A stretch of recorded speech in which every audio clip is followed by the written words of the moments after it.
what's up? We are with Detroit rapper Lelo. What's up, man? What up, though? What up, though? Yes, sir. And we are at your car meet right now in Detroit. So tell me a little bit about your interest in cars.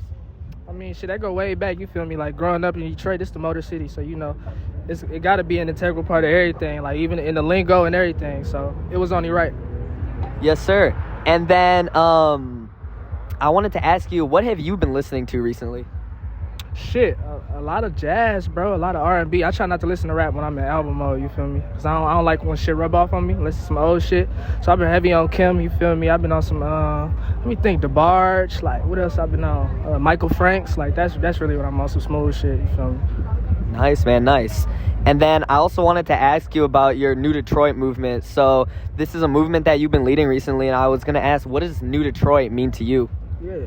Really, bro, it ain't even, I mean, it's a movement, but I don't even know how to describe it. You feel me? It's a loose term. It's really a vibe. Like, it's really like, it started as my branding, but you feel me? As shit started growing and shit becoming more of a wave, like, it's starting to become a whole, damn near a place in time. Like, all this shit, New Detroit, that's more than rap. It's more than all of that. It's where I fit in with all this shit. You feel me?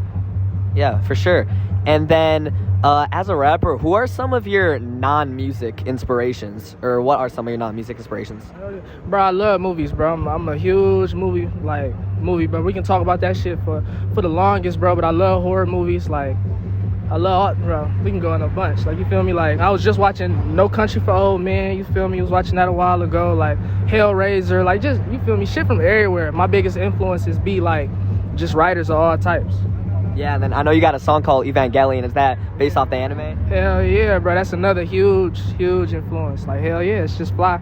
And I was fortunate enough to be in Japan when I made the song, so you feel me? So it just made sense. Nice. What were you doing out in Japan?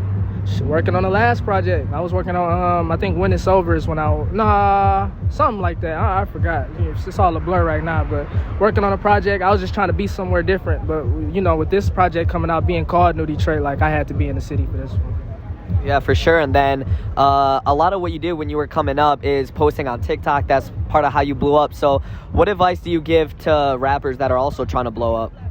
I mean, bro, like, a lot of people say, like, by any means necessary. You feel me? I said this a while ago, but I never believed in that shit. You feel me? Like, you got to figure out how you going to get up without doing nobody wrong, without, you feel me, taking no credit, without snaking people. And the reality is, right now, that's making content. Like, I didn't know nobody, so I really started from ground zero. And that meant, like, shit, getting on TikTok.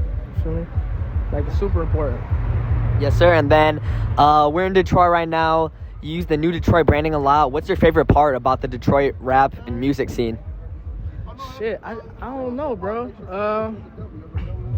Really, I like how, shit, it's damn near, like, I don't know how to explain it. It's like, it's synonymous with the regular Detroiter. Like, you feel me? Another music scene, it's all bravado. It's all an image. But really, whenever I see a Detroit artist popping, 9 times out of 10, that's exactly how they was acting before they was popping. So I feel like that's the flyest thing about it.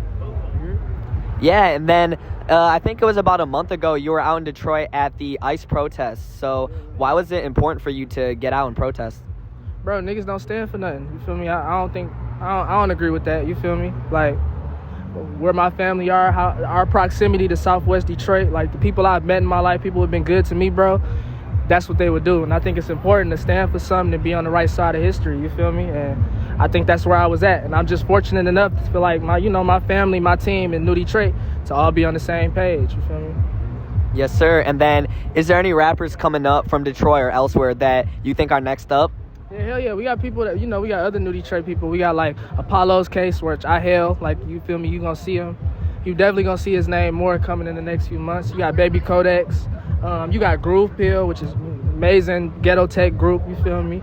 Who else you got? You got Cade. Like, bro, it's a slew of them, bro. Like, I feel like once, people just gotta be more open to it and see it. And I promise you're going to see 10s and 20s of artists that's coming up that's going to be fly in the next couple years. For sure. And then we got a couple more questions, if that's all right. All right, yeah. So a couple of the scenes that are huge in Detroit, house, ghetto tech, techno, have those all been influences in your music? Hell yeah. You feel me? It wasn't always so obvious to me that was an influence. But, bro, really, this the music my mama was listening to when she was in the clubs. You feel me? When she was a teenager. So it's all like coming back full circle. You feel me? It's so embedded in the history that if I'm gonna call something New Detroit, it got it. You feel me? It's not about like, oh, out with the old. It's about like, you feel me, like paying homage to the old while including what we got going on. So that means incorporating techno, ghetto tech, all that. You feel me? Yeah, for sure. And then, who are some musicians that you'd like to collab with in the future? Shit. Damn. I mean, shit, a big one is Los Cinetti, bro, because they just, you feel me, from the same, from the same block my mama grew up on, like, big influences. Who else, bro? I don't know. I would love to do some jazz shit, bro, like some singing shit. That'd be fly. I don't even know how to put a name to it, but it's definitely some shit in my mind that I just want to create, and I don't got a name for who it is yet, but it's gonna be somebody. You feel me? Yeah, and then you mentioned inspirations. Which artists are your biggest inspirations? Shit. When I was y'all trying to go through. Yeah, y'all good. Shit. I think early on, definitely from being with my pops, Andre 3000 was the first one that was like, oh, this is a huge inspiration. Like, really Outkast in general. And then my man's Paulo Case, who I mentioned earlier, he put me on Earl. And when I heard Earl Sweatshirt for the first time, that really like, I don't know, it damn near unlocked something in my brain. And that's when that became one of my biggest influences, like really, really early on. All right, for sure, man. Any last words? Nah, hell no. Stay fly, be good to people, stand for something. Hell yeah. Yes, sir. All right, thank you, bro.